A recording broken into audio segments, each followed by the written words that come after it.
कार्यक्रम काय चाललेला म्हणजे आपला सुया तुझ्या घरामध्ये काय चोरी करायला आलं काय काही टाकत काय आलंय तुझ्याकडे काही चोरी करत नाही काही टाकत नाही थोडा बाकरीचा कुटका देखील आणताय बाकरीचा कुटका पाहिलं इकडचे तिकडचे लोक येतात आणि आपल्या मराठी माणसाला परेशान करतात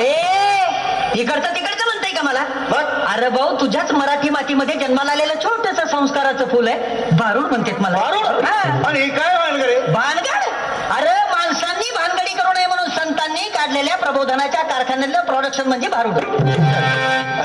देणं तळ भाकर गिकर काही नाही काय नाही अरे नाही द्यायचं ते देऊ नको पण मी काय म्हणते ते ऐकून तर घेतील की नाही कारण तू जर ऐकून घेतलं ना असं आलं भाऊ तुला मला कसं काय तुलाच नाही इथं जमलेल्या सगळ्यांना बुरगुंडा होईल बुरगुंडा म्हणजे तुला काय वाटलं मुलं बाळ अरे भाऊ बुरगुंडा म्हणजे लेकरं बाळ नाही अरे बाबा बुरगुंडा म्हणजे आमचं भाषेमध्ये बुरगुंडा या शब्दाचा अर्थ आहे ज्ञान तुला ज्ञान होईल 4 युगाने 10 अवतार आमच्या दर्ग्यामध्ये असतात तुझ्या आहे तुझ्या पाशी परंतु तू जागा चुकलाशी आणि ती चुकलेली जागा दाखवण्यासाठी संतांनी ग्रंथांचं भारुडांचं वाङ्मयांचं निर्मिती केलेलं आहे भाऊ मला सांग एखाद्या वेळी ग्रंथ जुनं झालं त्याचा दुसरा आवृत्ती काढताय भारूड जर फाटायला लागलं त्याचा झेरॉक्स करून ठेवताय परंतु मला सांग भाऊ ज्या ग्रंथांचा संस्कार करून देण्यासाठी या नरध्याची प्राप्ती आम्हाला परमात्माने करून दिली या नरध्याचं झेरॉक्स मशीन झालं का रे भाऊ तयार म्हणून म्हणतोय मी की तू जर माझं ऐकलं ना तर बुरगुंडा होईल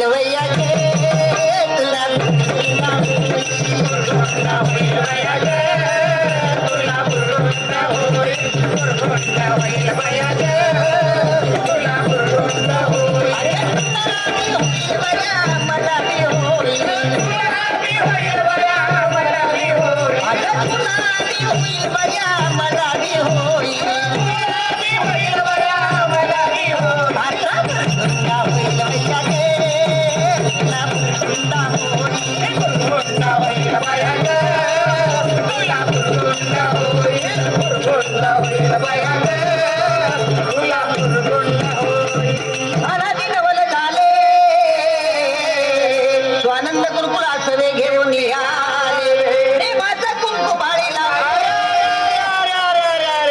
काय झालं रे बाई काय झालं कुंकू विकायला आली काय मग आता कुंकू नाही ऐकणार तर काय वाटतंय तुला आमच्या माता बहिणी आता कुंकू लावत नाही आमच्या आया बहिणी आता कुंकू नाही लावत नाही काय लावते तू जसा साडीचा रंग तसा टिकलीचा रंग मग मॅचिंग म्हण ना मॅचिंग जसं साडीचा रंग आहे तसं टिकलीचा रंग याला मॅचिंग म्हणतात ना भाऊ पण खरं सांग भाऊ या वरच्या रंगांचं मॅचिंग तर कधीही करता येईल परंतु संसारामध्ये खरा आनंद खरं सुख भोगायचं असेल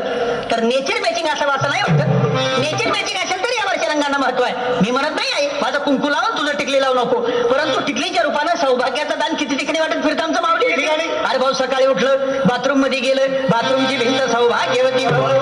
बाहेर आलं आरशा पुढे बसलं आरसा सौभाग्यवती भव मी म्हणत नाही आहे माझं कुंकूला परंतु कुंकू लावण्याच्या पाठीमागे काहीतरी शास्त्रीय कारण कुठं लावलं जाते कुंकू कुंकू हे कपाळावर लावलं जातं अरे भाऊ कपाळावरच लावलं जात आहे परंतु आदिमी आणि ब्रह्मरंध्राच्या मधोमध्य पेट्युटरी ग्लँड आहे ज्याच्यावरती कुंकू लावल्यामुळे आमच्या महिलेचं मानसिक संतुलन कायम राहतंय कारण महिलेचा मेंदू अतिशय संवेदनाक्षम असतंय आणि महिला मेंदूच्या संवेदना कायम राखण्याचं रडारचं काम ते कुंकू करतंय म्हणून म्हणताय कपाळावर कुंकूला कारण कुंकू हे चिंचोकाने हळदीपासून बनलेलं असतंय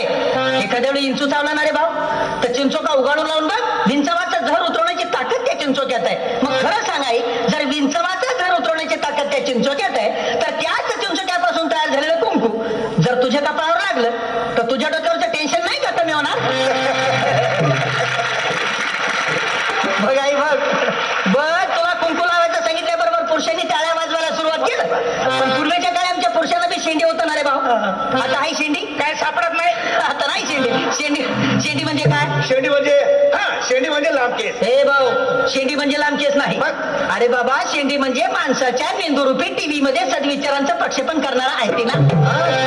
आता ते अँटेनाच राहिलं नाही तर कसं रिमिक्स घुसणार नाही बाबा आणि विशेष म्हणजे पुरुषांच्या त्या शेंडी रूपी अँटेनाद्वारे पुरुषांच्या डोक्यामध्ये फक्त एकच चॅनल चालतंय कोणतं ओनली मुंबई दूरदर्शन काय महिनाभर ड्युटी करणे आणि महिन्याचा पगार एका तारखेला घरामध्ये आणून बायकोच्या हातामध्ये देणे. पण त्या आणलेल्या पगाराचं जीवनभराचं व्यवस्थापन आमच्या आईला करावं लागतंय आणि ते व्यवस्थापन करताना घराचं घर पण राखताना मला सांग आई, तुझ्या डोक्यामध्ये किती प्रकारचे चॅनल चालते? किती? लेकरांचं संगोपन आहे, मुलांचं शिक्षण आहे, मुलींचं शिक्षण आहे, सासू सासऱ्याची सेवा आहे घरामध्ये असले तर. हे सगळे चॅनल तुझ्या डोक्यामध्ये व्यवस्थितरित्या प्रक्षेपित होण्यासाठी तुझ्या डोक्यावरचा हा जो केसांचा आंबाडा आहे ना ताई, हा डिश अँटिना आहे. आता मला सांग, या डिश अँटिनाच्या काड्या जर ब्युटी पार्लर मध्ये जाऊन तू कमी केल्या तर तुझ्या मेंदुरूपी टीव्हीच्या पडद्यावर मुंग्या नाही काय ना? बदलला होईल वैया गे, तुला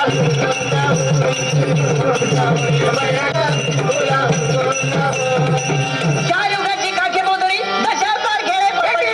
काय झालं? केव्हापासून घाण वास येते त्या पुतळीचा. खरंच वाच येतो. या पोतडीचा वास येतोय. अरे भाऊ, ही पोतडी नाही, अरे ही पृथ्वी आहे. हे रंगीत रंगीत तुकडे आहेत, नाही अनेक प्रकारचे देश आहेत, पण ही पृथ्वी आहे. मला बी सोंग नको समजू.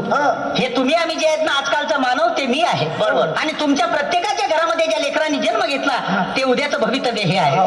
अरे बाबा, माणसाला सुरक्षित ठेवण्यासाठी पृथ्वीवर पूर्वीच्या काळी डोंगर होते, नद्या होत्या, पशु होते, पक्षी होते, प्राणी होते, पण माणसानं स्वतःच्या सुखासाठी या पृथ्वीला सगळं बर्बाद करून टाकले. ती बर्बादी म्हणजेच माणसाची बर्बादी आहे. म्हणून तुला सांगतोय, आज तुझे काय कमवतोय ना करण्यासाठी एक तरी झाड लाव. आई सासे कोण सांगितलं? हे काय